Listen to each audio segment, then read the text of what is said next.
हाँ राजसमंद वाला, एक दिन अपने जन्मदिन पे केक मत काटजो और गाया ने लापसी और दलियारो दान कर जाजो। आज मैं गो सेवा संस्थान राजसमंद आयो हूँ। अटे हर तरह की गाया लाई जावे है, बीमार रोड पे एक्सीडेंटल और वनारो अटे उपचार निःशुल्क करो जावे।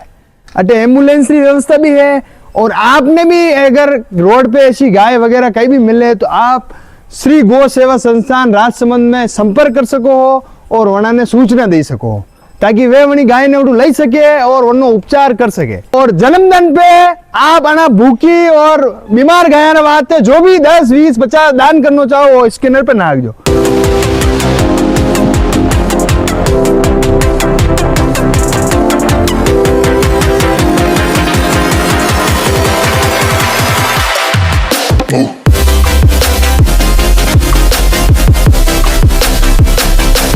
भूल मत जाजो, जन्मदिन एक बार गौशाला में इन मनाजो।